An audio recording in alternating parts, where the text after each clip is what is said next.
More than 2,000 meters beneath the surface of the Pacific, the water pressure is absolute, and sunlight has been absent for so long that the concept of day and night ceases to mean anything. For decades, marine biologists assumed environments completely devoid of solar energy had to be vast, lifeless deserts. Without the sun to fuel the base of the food chain, complex life simply lacked the energy to exist. Yet, along the Pacific-Antarctic Ridge, the Earth's crust splits open. These deep-sea fissures leak scalding, heavily pressurized fluids laced with toxic chemicals directly into the freezing ocean water. In March of 2005, a team led by the Monterey Bay Aquarium Research Institute dropped a submersible into this pitch-black environment. At 2,200 meters, their lights swept across a towering hydrothermal vent. Clinging tightly to the hot rock was a small, pale crustacean. It was completely blind, measuring about 15 centimeters long, and its claws were wrapped in a dense coating of long, blonde filaments resembling fur. It was moving its arms in a slow, deliberate, rhythmic pattern through the dark water. The motion was entirely disconnected from mating or fighting. The yeti crab survives a lethal collision of scalding water and freezing cold, while performing a continuous, mechanically precise task that contradicts every traditional expectation of how deep ocean biology operates. 6 years later, researchers located a second species at a site called Mound 12, 1,000 meters deep off the coast of Costa Rica. Here, methane seeps upward from the seabed in slow, invisible plumes. Clusters of yeti crabs gathered exactly where the methane rose from the rock. They anchored themselves in the path of the chemical leaks and waved their claws through the fluid for hours at a time. This chart maps the carbon-13 signatures found in marine tissue, revealing exactly where an animal's food originates. Surface plankton sits in a tight band up top. The yeti crabs from Mound 12 carry signatures ranging from -20 down to -44.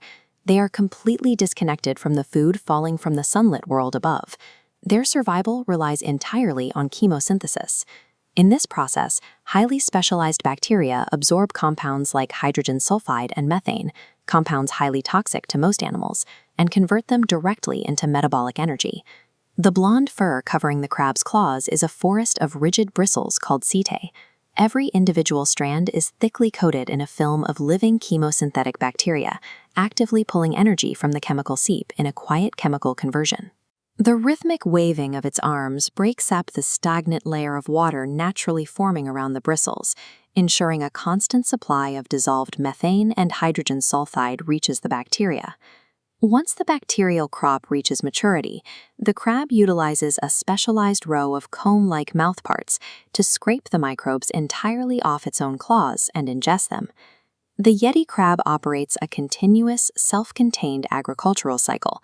It provides the field, cultivates the crop, controls the nutrient flow, and harvests the yield.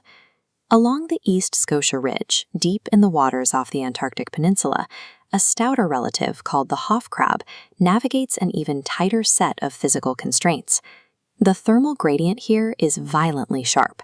The surrounding Antarctic Ocean sits right near -1 degrees Celsius, while the fluid erupting from the hydrothermal vent cores reaches nearly 400 degrees. Between the fluid that would cook the crabs and the water that would freeze their biology to a halt, there is a tiny, habitable sleeve. In some sections of the chimney, this survivable band is only a few centimeters wide. Because every individual requires access to the same microscopic margin of safety, the crabs pile directly on top of each other.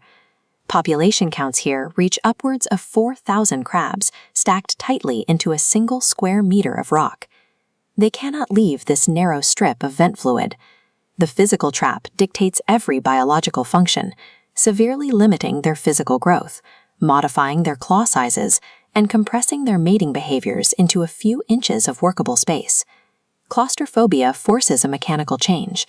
Instead of waving long arms in the current, the hoff crabs grow their dense bacterial mats primarily on their chests, using their mouthparts in slow, deliberate grooming motions to scrape the food directly from their undersides.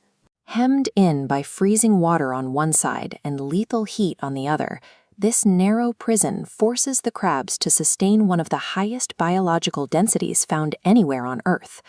For most of modern biological science, the rule was strict. Ecosystems required photosynthesis.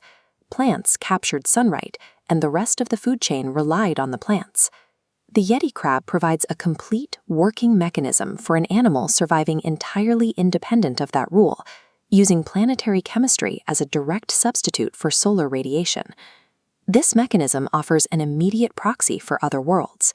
Jupiter's moon, Europa, contains a vast liquid ocean trapped entirely beneath a frozen crust, blocked forever from the light of the sun. The rocky seafloor of Europa is likely heated from below by tidal flexing, a process planetary scientists believe could leak the same precise compounds that power deep-sea hydrothermal vents here on Earth. Saturn's moon, Enceladus, provides physical evidence of this dynamic. It actively erupts plumes of water and organic compounds from cracks in its surface, directly into the vacuum of space. If complex organisms exist in these lightless extraterrestrial oceans, they will rely on the exact chemical pathways demonstrated by deep-sea chemosynthesis. The biological divide between our planet and the rest of the cosmos is remarkably thin. 2,000 meters below the Pacific, a pale, blind creature is already tending its chemical harvest in the freezing dark.